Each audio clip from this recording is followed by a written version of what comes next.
ओम नमः शिवाय। कभी भी शंकर के मंदिर में जाओ, शिव जी का पूजन कर कर जब वापिस आओ तो शंकर भगवान के मंदिर में जो बाहर नंदी बैठता है उसके कानों में ओम नमः शिवाय बोलकर अपने मन की कामना उसके कानों में बोलकर आप आ जाइए, आपकी कामना 3 महीने में पूरी हो जाती है।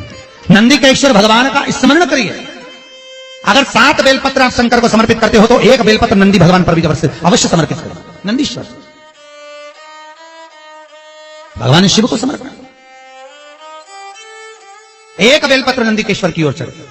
और बहुत ध्यान दीजिए महाराज, अगर कोई काम अटक रहा है, नहीं हो रहा, बहुत प्रयास करा, तो भगवान शंकर के मंदिर में 5 बेलपत्र चढ़ाइए। और शंकर भगवान की जो छोटी लड़की है अशोक सुंदरी, आपको बताया था ना अशोक सुंदरी का स्थान, भगवान शंकर की 6 लड़कियां हैं, उसमें से सबसे छोटी लड़की अशोक सुंदरी की जगह पर 1 बेलपत्र चढ़ाइए। फिर 1 बेलपत्र नंदीकेश्वर पर चढ़ाइए। और नंदीकेश्वर पर चढ़ाने के बाद भगवान शंकर के मंदिर के बाहर चौखट पर दिया लगा दीजिए साइड में, और फिर अपने घर पर आ जाइए, आपका कार्य सफल होना प्रारंभ हो जाएगा। नंदीकेश्वर भगवान नंदीकेश्वर का स्मरण कर लेने पर जीव आनंद सुख की अनुभूति करता है, आनंद सुख को पाता। भगवान नंदीकेश्वर का पूरी दुनिया में केवल एक केदारनाथ ही एक ऐसा है जहां पर ओम कुंड विराजमान है। कौन सा कुंड है वहां पर? ओम कुंड। जो बच्चा हकलाता है, तोतला बोलता है या गूंगा होता है, जिसकी वाणी नहीं होती, वो अगर ओम कुंड पर जाकर ओम बोलने का प्रयास करता है तो जितनी देर तक उसके मुंह से घुन्न की आवाज निकलती है उतनी देर तक ओम कुंड में से पानी का बुलबुला निकलता रहता है। और 7 या 8 बार बोलने से व्यक्ति हकलाना छोड़ देता है, तोतला बोलना छोड़ देता है और उसकी वाणी आ जाती है। वो ओम कुंड केदारनाथ जी में बसता है। कहां बसता है? केदारेश्वर। जब सीता जी विवाह कर आई, कौशल्या जी ने कहा, जानकी, ए जानकी, हमारे यहां की रीति है, घर में बहू पहली बार आती है तो मीठा भोजन बनाती है।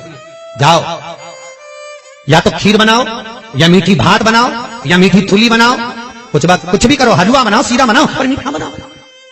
बनाइए, जाओ जाओ जरा। सीता मैया गई और माता जानकी ने खीर बनाई। क्या बनाई माता जानकी ने? जम के बोलो जरा। खीर। और सीता जी ने खीर बनाई। कौशल्या, केकई, सुमित्रा, दशरथ जी सबको दे दी। सब खाने के लिए बैठे।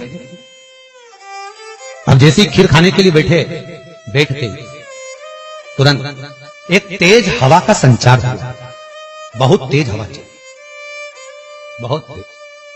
और जैसे ही हवा चली, एक कचरा दशरथ जी के कटोरे में खीर में जाकर गिर गया। एक तिनका, एक कचरा दशरथ जी के कटोरे। सीता जी खीर परोसकर इधर से निकल रही थी, उन्हें दशरथ जी के कटोरे में खीर में तिनका देखा, कचरा देखा। तो सीता जी को लगा, पहली बार तो मैं अपने ससुर को भोजन करा रही हूं, पहली बार तो मैं अपने ससुर को भोग लगा रही हूं। अगर ससुर के कटोरे में कचरा दिखेगा, तिनका दिखेगा, तो ससुर क्या कहेंगे? ये ससुर कहेंगे क्या कि मेरी बहू ने मुझे खाना दिया, भोजन दिया और उसमें भी कचरा दे दिया, और पहली बार तो मैं भोजन दे रही हूं, करूं क्या? सीता जी रसोई घर में गई और रसोई घर में जाकर माता जानकी ने, माता सीता रसोई घर में पहुंच गई। सीता जी झरोके में से, खिड़की में से जो कटोरे में तिनका पड़ा था खीर के अंदर, मां जानकी उस तिनके को निगाहों से देखने लगी।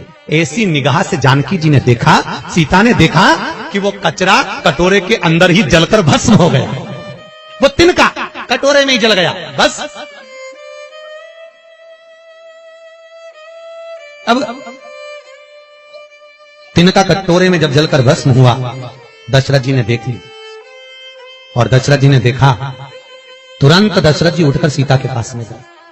तुरंत, जानकी, जानकी, पिताजी आप आए हो, आओ बैठो। पिताजी रसोई घर में आए आप, मुझे बुलाते मैं आती दौड़कर। आप रसोई घर में क्यों आए पिताजी? कैसे आना हुआ? कैसे आए हो? बोलो। दशरथ जी ने कहा, बहू आज तुझसे कुछ मांगना है। पिताजी मुझसे? आज तो मैंने पहली बार आपको मीठा भोजन बनाकर खिलाया है, बहू को कुछ देना चाहिए, और आज ससुर मांगने के लिए आए? मेरे ससुर मांगने के लिए आए हैं, राजा दशरथ आज सीता से मांगने के लिए आए हैं, ये क्या? बहू आज मुझे तुझसे कुछ मांगना है, देगी? हाँ पिताजी, मांगो, क्या चाहिए? सीता, पहले राम की सौगंध था कि तुझसे जो मांगूंगा तुझे देना पड़ेगा। सीता जी कहती हैं, प्रभु पिताजी मैं भले सौगंध न खाऊं पर जो मांगोगे दे दूंगी, बोलो क्या चाहिए? बोलो ससुर जी आपको क्या चाहिए, पिताजी क्या चाहिए? दशरथ जी बोले वचन तो देना पड़ेगा, पहले वचन दे। वचन देती हूं पिताजी। ये सीता अपने ससुर दशरथ को आज वचन देती है, जो रसोई घर अन्नपूर्णा में जो आप मंगोगे मैं दूंगी। तो दशरथ जी ने कहा तूने वचन दिया है सीता, तो मुझे आज वचन के रूप में दे दे कि जैसे आज तूने कटोरे में पड़े हुए तिनके को देखा, ऐसा किसी दुश्मन को भी मत देखना। वचन दे। सीता जी कहती है मैं वचन देती हूं कि किसी दुश्मन को भी इस तिनके की तरह नहीं देखूंगी। और चरित्र उठाकर देखो, जब जब रावण आता था सीता एक तिनका उठाकर उस तिनके को देखती थी, रावण को नहीं। तिनके को इसलिए देखती थी कि सीता जी मन में सोचती थी वो तो ससुर को वचन दिया है कि तिनके को देखा, ऐसा किसी को मत देखना, इसलिए इसको देख लूं बहुत है। अगर घूर के देख रही बापड़ा तेरे को छोड़ने वाली नहीं। तिनके को देख, तेरे को तो मैं यूं ही निपटा दूं, एक मिनट नहीं लगे। जब जब रावण आता था सीता तिनके को देखती थी। जब जब रावण आया सीता ने तिनके को देखा, बार बार तिनके को देखा। तो रावण ने 2500 बार माता सीता से पूछा था कि मैं आता हूं तो तू तिनका क्यों देखती है? पर सीता बोली नहीं, क्योंकि मैंने अपने ससुर को वचन दिया है कि किसी जैसा तूने तिनके को देखा ऐसा दुश्मन को भी मत देखना, इसलिए नहीं देख पा रही तेरे को। अगर देख ली थी तो राम को तो आने की भी जरूरत नहीं थी, तुझे तो यूं निपटा के चली जा। श्री वीडियो पसंद आया होगा तो लाइक करो, शेयर करो, सब्सक्राइब करो। ओम नमः शिवाय।